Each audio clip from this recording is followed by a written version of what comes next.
Hi there, it's me, Kate, who actually retriever internationally. I'm linguist, founder of Lingua and Lingua Plus, and also an actress. This spring, I spent some time, an intensive, filming acting theater techniques in Hollywood. And that was, let's say, a go for many years. As when I was a teenager, I was playing in a theater studio, and for different reasons, I couldn't go to an Academy of Fine Arts. So half my life later, finally I did it. And today I want to focus on some theater techniques that could help you in language learning and also building your language alter ego. In fact, I've talked about some of them in my TED Talk like 9 years ago and a few other videos. This was coming to me naturally again because during my teenage times I was acting on stage and I was just using some of these techniques while learning new languages and getting immersed in new cultures. So let's dive in. First of all, it's voice and intonation training. You need to warm up. You need to get used to warming up your vocal cords. You can use different sounds like ah or ooh, like just learning how to control your the volume, tone, also your pitch, rhythm, stress. You can listen, yeah, different audios and then, well, mimic, repeat. Like for instance, je suis fatigué. Like you can not just say the French, but you can also play around how you would sound if you are really tired. Just really mean it.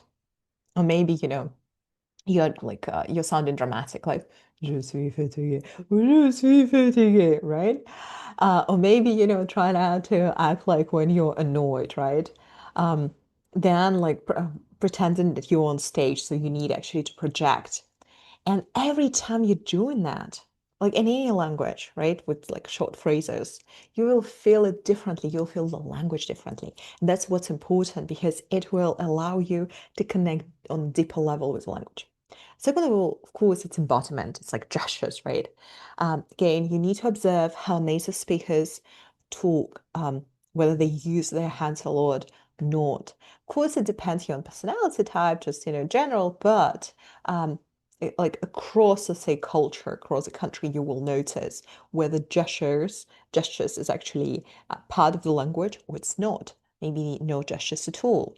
So what you need to do, you need to learn like vocabulary of gestures, whether it's Italian, right? A lot of hands. Maybe it's some in Asia, maybe it's in Japan, but you know, respect. Or maybe, there's stillness, like British reserved manner of speaking, right? So what you need to do, you can record yourself trying to use your body as well. Trying to pretend, okay, now I'm going to be, all right, now I'm going to be British, and this is how I'm going to be, stiff, very, like very stiff. I'm not playing right now on stereotypes. No, not at all. It's just, just me, right? So, for instance, that, oh, going, all ball, like, or like playing, Spanish and so on. See what happens. You need to feel it with your body, not only with intonation and voice, but your gestures, your body. Then, of course, you can still play like, all this like role plays, emotional memory. For role plays, of course, you need a partner, maybe, your spouse, your friend, your colleague, your peer. Um, you can simulate different conversations. Like, for instance, you could be playing like ordering food, right? Or apologizing, flirting, or negotiating. I would say any informal context would be really good because what happens when we are staying in a classroom, especially if it's at school or university, typically we are trained a lot with logic, how to act in formal situations, what to do in formal life. But who's going to teach you about just everyday life? Who's going to teach you like how to flirt, how to talk about some intimate stuff? In my time, long time ago, you know what ha helped me a lot? Fan fiction. I was reading fan fiction across different languages and I was picking up all the lingo, all the slang, all the vocabulary, and then later on helped me as well in dating, like private life, friendships, as I knew how to express myself in certain contexts that would never ever be taught in in official classroom. So what you could do, yeah, so you can do this. like role playing. And they're build up there a bit of like emotional memory. Because what I've learned, especially teacher and students, now classrooms just let's say normal way where we would talk about them, their life, their business, their passion and vision, that they would memorize those conversations because they felt inspired. Right. So they felt interested, inspired, motivated, curious, connected. So then they could actually talk about that again with new people, strangers, based on the foundation of that memory.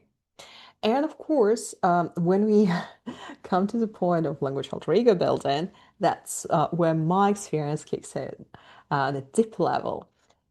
It's back in time in like my teenage years, early 20s, just after theater studio. I would go to, say, a specific country, like it would be Italy, it would be Spain, France, and so on. And I actually would do what actors do to prepare for a character, to prepare for a part to play.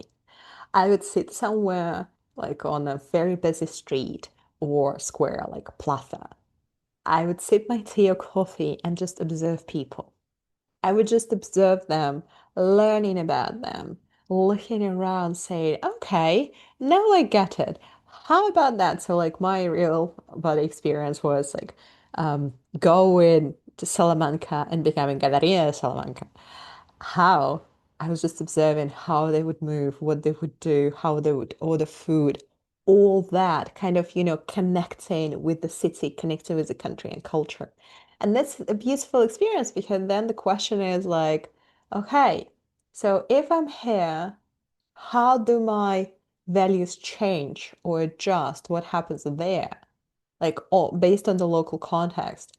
Or how would I express my emotions? How would I make friends? How would I respond? What if somebody offends me? How would I solve it? And so on and so forth.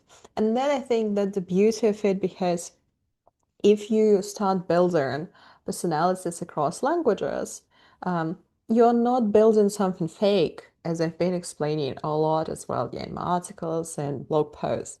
You are just tapping into different facets of your personality, like your whole, right? And you just start expressing yourself through different lenses, through different filters.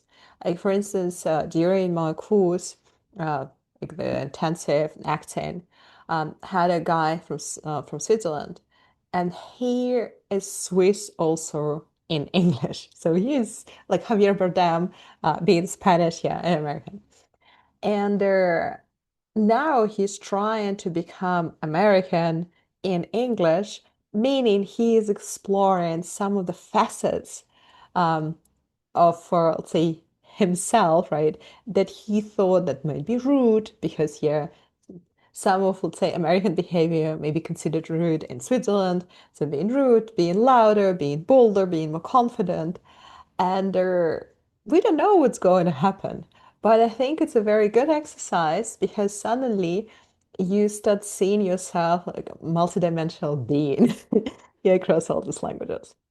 And then apart from that, of course, you need to learn um, to improvise.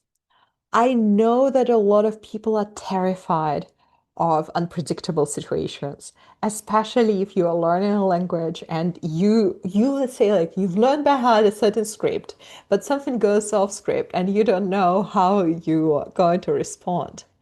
But if you do some improvisation exercises, just improv, you will learn to stay in the moment. You will learn to take risks and keep the conversation flowing.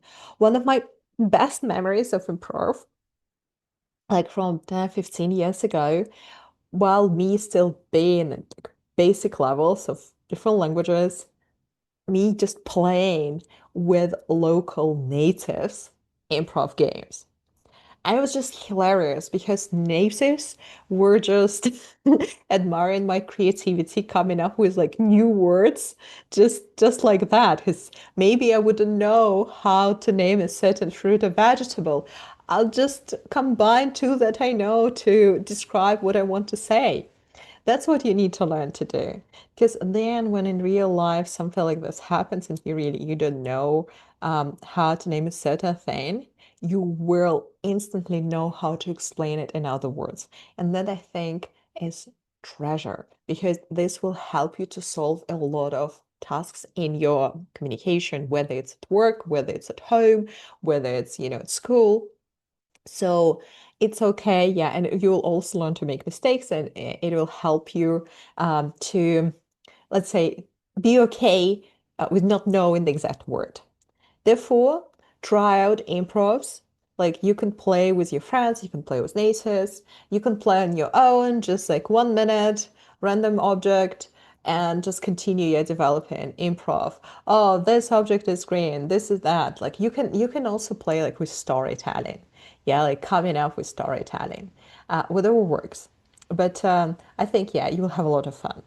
Therefore, if you want to incorporate some theater techniques into your language learning and, well, build your language alter ego and also have a lot of fun, try to do it on a daily basis. Or if not daily, just a few exercises per week.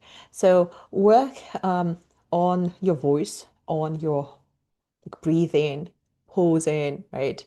Work with tongue twisters in target language. Listen to dialogues by native speakers, watch movies, yeah, plays, and just see what you like about them and try to mimic, to imitate them, right? So tongue twisters also will help with muscle memory, of course. And then if you can pick maybe dramatic dialogue or monologue or play with your friend, tutor, colleague, um, a specific, yeah, like a scene from a specific context. This is also, yeah, help. And don't forget to play emotions in different tones with different rhythm. Um, Pick a particular phrase, right, and play with that.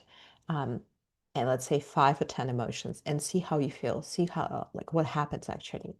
And of course, yeah, play with language alter ego. See how you can adjust your personality, the new language and culture, and just, observe and play.